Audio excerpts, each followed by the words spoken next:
ఇక ఇవాల్టి టాపిక్ లోకి వెళితే తెలంగాణ రాష్ట్ర యవనిక మీద ఆవిర్భవించిన కొత్త పార్టీ. ఎస్, కల్వకుంట్ల కవిత గారు నిన్న అనౌన్స్ చేసిన కొత్త పార్టీ.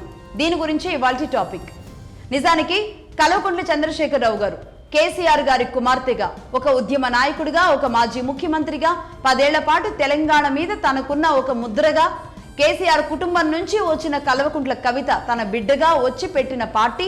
ఆ పార్టీకి జరిగిన ప్రచారం, ఆ ఇమేజ్, ముఖ్యంగా ఈ పార్టీ పెడతారా లేదా, పెడితే గనక ఏం పేరు పెడతారు, పార్టీ విధి విధానాలు ఎలా ఉంటాయి, అలాగే దీనికోసం తాను ప్రిపేర్ చేసుకుంటున్న గ్రౌండ్ ఇన్నాళ్ల పాటు, వీటన్నింటి మీద నిన్న ఉదయం నుంచి మధ్యాహ్నం వరకు అనేక మీడియా ఛానల్స్ అన్నీ కూడా కవిత పార్టీ మీదే ఫోకస్ చేసిన పరిస్థితి ఉంది. ఈ నేపథ్యంలో ఎవరైనా సరే ఏం మాట్లాడతారు? నేను స్టార్టింగ్ లో మాట చెప్పాను, అదే తెలంగాణ రాష్ట్ర యవనిక మీద పురుడు పోసుకున్న కొత్త రాజకీయ పార్టీ, తెలంగాణ రాష్ట్ర యవనిక మీద ఆవిర్భవించిన కొత్త రాజకీయ పార్టీ, ఇదే కదా మాట్లాడతారు.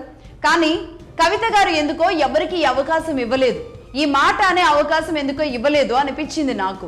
అలాగే నాకు ఇంకొక పాత సామెత కూడా గుర్తొచ్చింది. అంటే దీన్ని ప్రభుత్వ సామెతగా, రాజకీయ సామెతగా మాట్లాడొచ్చేమో. అదే కొత్త సీసాలో పాత సారా. అంటే ఏదైనా ప్రభుత్వం పాత పథకాన్ని మళ్ళీ కొత్త పేరుతో తీసుకొచ్చినప్పుడు మాట్లాడుతూ ఉంటారు. అదే కొత్త సీసాలో పాత సారా. ఈ అవకాశం కూడా కవిత గారు ఎవరికి ఇవ్వలేదు. ఎందుకంటే ఆవిడ పాత సీసాలో పాత సారానే పోశారు. ఎందుకంటే ఇక్కడ కవిత కొత్త కాదు, కల్వకుంట్ల కవిత కొత్త కాదు, టీఆర్ఎస్ అన్న పేరు కూడా తెలంగాణ ప్రజలకు కొత్త కాదు. సో రెండు సిమిలర్ గానే ఉన్నాయి. కాబట్టి నేను ఇచ్చే అబ్రివేషన్ ఏంటంటే పాత సీసాలో పాత సారానే పోశారు కవిత గారు. రైట్, ఇదిలా ఉంటాయి.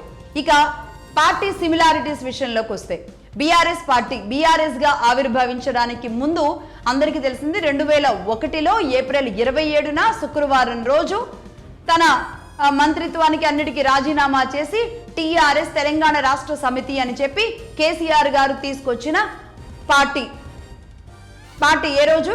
ఏప్రిల్, ఇదే నెలలో 27వ తేదీన శుక్రవారం రోజు 2001కి సరిగ్గా 25 ఏళ్ల తరువాత 2026 ఏప్రిల్ 25కి కవిత గారు మళ్ళీ ఇదే టీఆర్ఎస్ ని తీసుకొచ్చారు.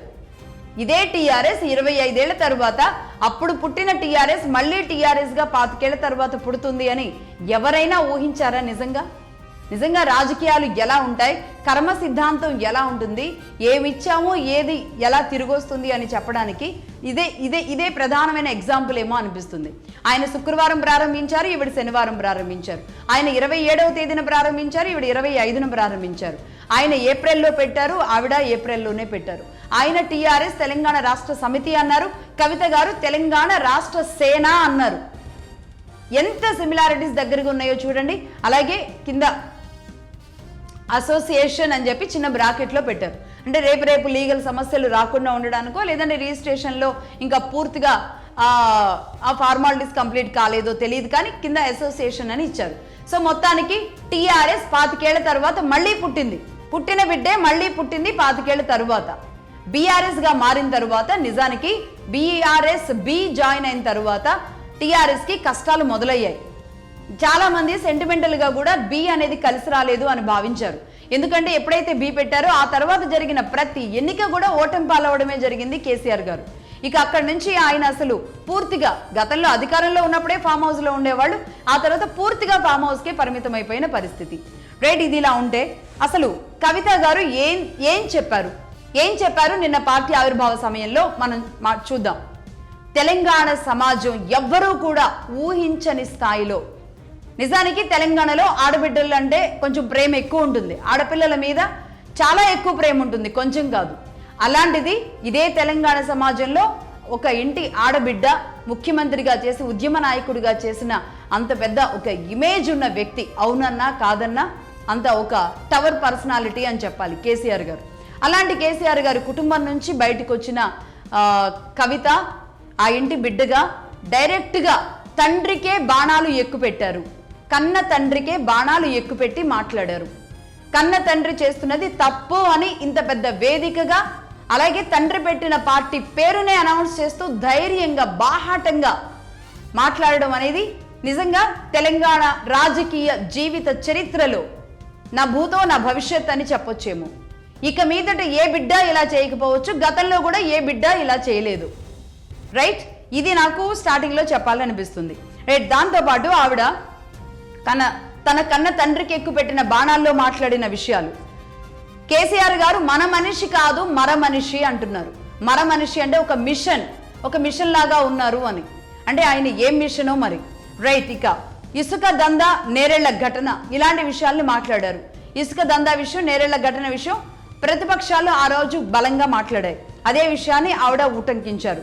అలాగే వ్యక్తికి స్వేచ్ఛ లేదు, ఫోన్ ట్యాపింగ్స్ జరిగినాయి, ఏ ఇద్దరు కూడా మాట్లాడుకునే అవకాశాలు లేకుండా గత ప్రభుత్వ పాలన ఉంది అని పూర్తిగా గత ప్రభుత్వంలోని పరిస్థితులను మాత్రమే టార్గెట్ చేస్తూ సాగింది కవిత గారి ప్రసంగం నిన్న.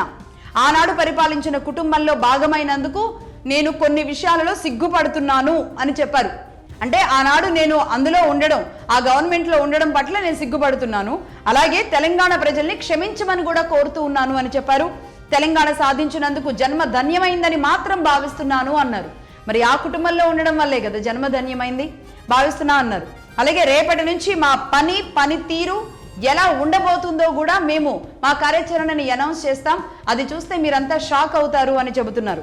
అలాగే తెలంగాణకి ఒక అమ్మలా అవ్వాలనుకుంటున్నా అన్నారు.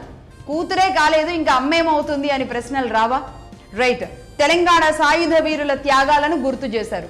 అంటే తెలంగాణ సాయుధ పోరాటం దగ్గర నుంచి మొదలు పెడితే ఆ తర్వాత జరిగిన అనేక పరిస్థితులు, పరిణామాలు అన్నింటినీ కూడా గుర్తు చేశారు. అనేక మంది వ్యక్తుల్ని, అంటే కొమరం భీం దగ్గర నుంచి వరుసబెట్టి కొంతమంది పేర్లు చదివారు. ఆ తరువాత ప్రొఫెసర్ జయశంకర్ గారి దగ్గర నుంచి వరుసబెట్టి అందరినీ కూడా గుర్తు చేసుకున్నారు. సరే, మాట్లాడడంలో అంటే మాటలు నేర్పించాల్సిన అవసరం లేదు, ఎందుకంటే వీళ్ళు కేసీఆర్ గారి పిల్లలు.